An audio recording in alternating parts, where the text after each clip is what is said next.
देखिए, जैसा कि आप सब जानते हैं कि मेरी बड़े ही गलत तरीके से, असंवैधानिक तरीके से पावर सीज की गई है। दोनों बार ही मुझे हाई कोर्ट से बहुत अच्छा न्याय मिला, जबकि कमिश्नर साहब ने इसे 2.5 साल पहले बिल्कुल निरस्त कर दिया था। उसी चीज़ को लेकर के इन्होंने मेरी पावर सीज की 2 बार।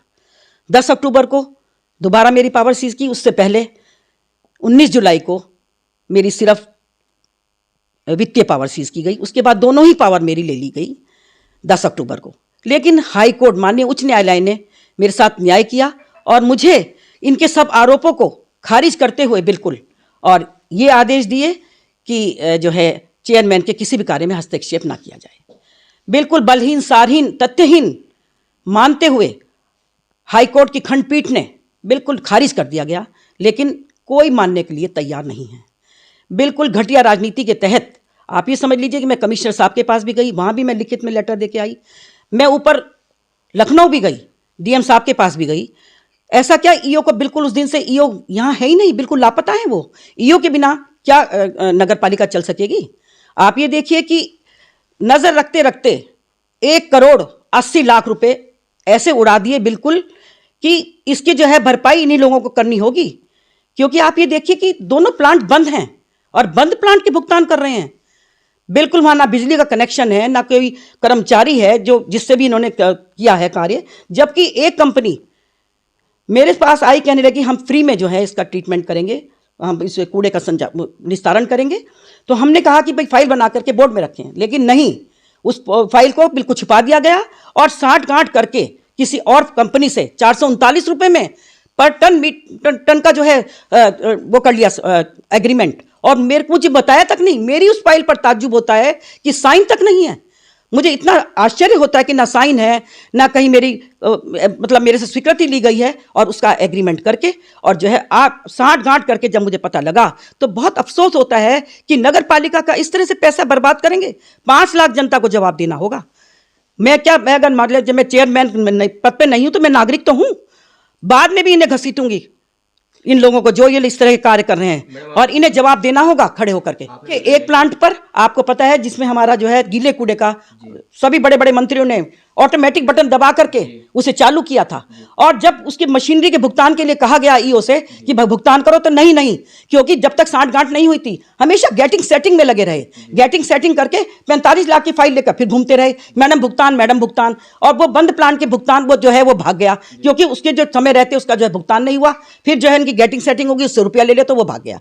दूसरे प्लांट जो था वो सूखे कूड़े का था, तो उसका भी इन्होंने मेरे से बिना पूछे के 439 रुपए टन पर इन्होंने एग्रीमेंट किया उसका। और आप देखिए कि एक दिन में हमारा 170 मीट्रिक टन निकलता है कूड़ा, और वहां पे सूखे प्लांट के आपने देखे होंगे किस तरह सूखे कूड़े का ढेर लगे हुए हैं। उसका अगर वो चलता, जब वो फ्री में करने के लिए तैयार है, तो क्यों नहीं उसको फ्री वाले को इन्होंने जो है एग्रीमेंट किया। उससे 439 रुपए टन में क्या नगर पालिका का जो हमने इतनी मेहनत से, आप ये देखिए कि किस तरह से बिजली का बिल कम करके, किस तरह से डीजल का हमने कम करके अपने नगर पालिका को आज इतनी अमीर पालिका बनाया है, जो बिल्कुल गरीब पालिका थी, बिल्कुल कर्ज में डूबी हुई थी। आज वो 51 करोड़ के प्रॉफिट में है। आज हमारी नगर पालिका में एक कहते हैं ना कि मणि जैसे रखी रहती है ना, उस तरह की मणि, जो नाक के ऊपर मणि होती है, आज इतनी इच्छाधारी नाग उत्पन्न हो गए हैं कि उस पर बस उसे लूटने के चक्कर में लगे हुए हैं। लेकिन जो 5 लाख जनता है ना, ये इसकी पहरेदार है, पहरा कर रही है वो।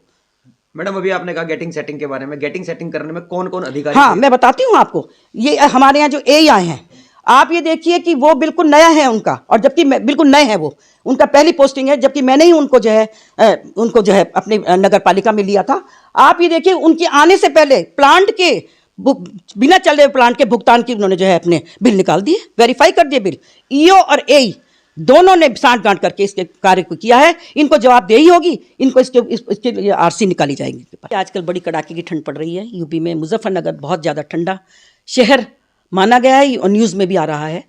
तो कहने का मतलब है कि 2 महीने पहले से जो अलाव के प्रबंध होना चाहिए था वो समय रहते नहीं हो रहा है, क्योंकि जो इकट्ठी की गई लकड़ी थी 25-30 क्विंटल, उसी से नाम मात्र के लिए जलाया जा रहा है।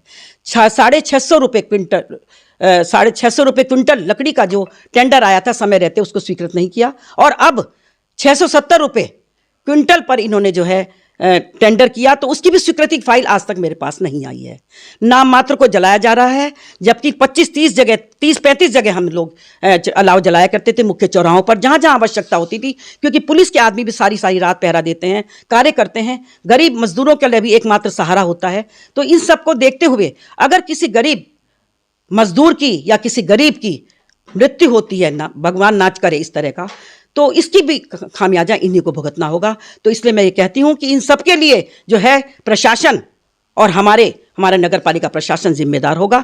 तो मैं तो यही कहती हूं कि गरीबों का कम से कम तो थोड़ा ध्यान रखें।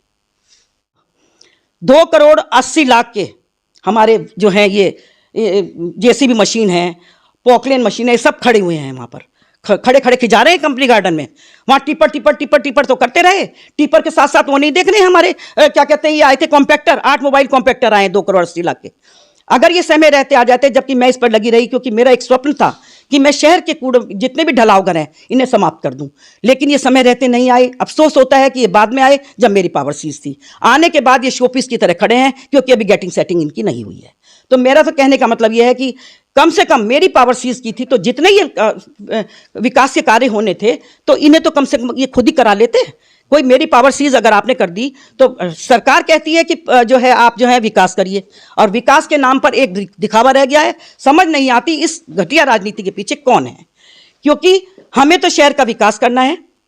और जो है मैं तो यही कहती हूं कि जो भी इस तरह की घटिया राजनीति के पीछे लगे हुए हैं उन्हें जो है आगे इस तरह से नहीं करना चाहिए। मैम, नगर पालिका के कुछ कर्मचारियों की तनख्वाह के बारे में हाँ, कर्मचारियों की तनख्वाह आप ये देखिए, आउटसोर्सिंग वाले कर्मचारी हैं जिन्हें मात्र 8-10 हजार रुपए मिलते हैं, उनकी 3 महीने की तनख्वाह रुकी हुई है। बिल्कुल उसका कोई इनको वो नहीं है। इसके अलावा परमानेंट जो कर्मचारी हैं हमारे, उनको जो है तनख्वाह 7 तारीख तक मिल जानी चाहिए थी, क्योंकि वो अपनी तनख्वाह के अगेंस्ट जो है वो लेते हैं, बैंक से लोन लेते हैं। जब उनका तनख्वाह नहीं मिलेगी तो आप ये देखिए उनके ऊपर पूरा ब्याज चढ़ जाता है, पूरा बोझ जाता है। तो इसकी भी जिम्मेदारी इन्हीं की होगी, क्योंकि जो कर्मचारी हैं, जो हैंड टू माउथ हैं बेचारे, जो रोज खाते हैं, रोज कमाते हैं, तो उनको भी आप तनख्वाह की कोई चिंता नहीं है। तो कहने का मतलब ये है कि समझ नहीं आता कि जितने भी ये हमारे जो है कर्मचारी हैं या अधिकारी हैं, ये इनकी क्या मंशा है, क्यों इस तरह के शहर के विकास को रोक रहे हैं। आप ये देखिए जो भी कार्य चल रहे हैं, जो हमने कहा था कि इस तरह के युद्ध स्तर से कार्य होंगे, लेकिन वो सब रुक गए। आप अगर ये देखिए कि 5 महीने में इन्होंने पूरे शहर को 5 साल पीछे कर दिया।